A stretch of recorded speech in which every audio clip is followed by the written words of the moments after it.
সম্মানীয় দর্শক বন্ধুরা, বাংলা টক্স ইউটিউব চ্যানেলে সকলকে স্বাগত। বন্ধুরা, প্রধানমন্ত্রী কিষাণ সম্মান নিধির যে অফিসিয়াল ওয়েবসাইট pmkisan.gov.in, এই সাইটটা মেনটেন্যান্সের জন্য 31শে মার্চ থেকে বন্ধ ছিল 3রা এপ্রিল পর্যন্ত। তখন এই সাইটে কোনোভাবেই কাজ হচ্ছিল না বা সার্চ করেও এই সাইটটা পাওয়া যাচ্ছিল না। কিন্তু 4 এপ্রিল যখন সার্চ করা হয় তখন এই সাইটটা দেখা যায়, কিন্তু সাইটেও কাজ হচ্ছিল। কোনো রকম অপশানে কোনো কিছু কাজ হচ্ছিল না, স্লো হচ্ছিল সাইটটা। কিন্তু 5 এপ্রিল যখন নতুন করে আবার সাইটে খুলি তখন দেখা যায় যে এই সাইটে যে অপশানগুলো রয়েছে অপশানগুলো কাজ করছে এবং বিভিন্ন রকম পরিবর্তন এসছে এই ফিনান্সিয়াল ইয়ারে নতুন করে আবার এটা লঞ্চ হয়েছে বলে।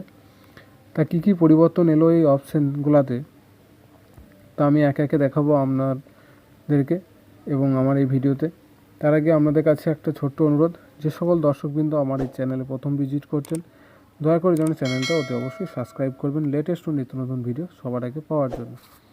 দেখা যাক, প্রথমেই আমি দেখি যে এই ইকেওয়াইসি অপশানটা কোনো রকম পরিবর্তন এসছে নাকি। আমি দেখি ইকেওয়াইসি অপশানটা ক্লিক করার সঙ্গে সঙ্গে নতুন করে একটা পেজ খুলে এলো। আধার নাম্বার আগেকার মতনই, আধার নাম্বার সার্চ করার সঙ্গে সঙ্গে আপনার ইকেওয়াইসি করার জন্য যে আধার নাম্বার ওটিপি চলে যাবে, একই প্রসেস রয়েছে, এর কোনো রকম পরিবর্তন হয়নি। অন্য অপশান দেখি, নিউ ফার্মার রেজিস্ট্রেশন যে অপশানটা রয়েছে নতুনদের জন্য, এই অপশানে ক্লিক করার সঙ্গে সঙ্গে নতুন পেজ ওপেন হয়েছে।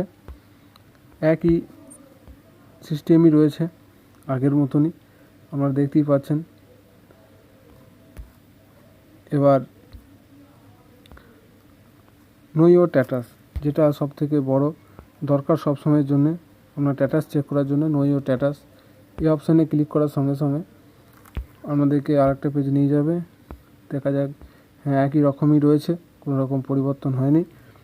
আর রেজিস্ট্রেশন, নো ইওর রেজিস্ট্রেশন যে অপশানটা ছিল আগে, একই রকম মোবাইল অথবা আধার নাম্বার দিয়ে আপনার রেজিস্ট্রেশন নাম্বারটা আপনি চেক করতে পারবেন।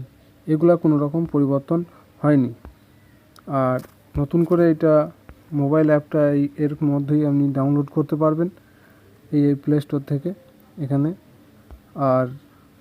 আর সবই একই রয়েছে। আর 2019-এর যে রেজিস্ট্রেশনের জন্য যে অ্যাপ্রুভ হবে কি না এখনও সেই রকম সম্পর্কে কোনো অর্ডার বা জারি হয়নি বা নোটিফিকেশান কোনো কিছু জারি হয়নি যে 2019 সালের পর থেকে যারা নতুন করে রেজিস্ট্রেশন করেছেন তাদের আবার অ্যাপ্রুভ হবে কি না এ ব্যাপারে কোনো রকম নোটিশ জারি হয়নি।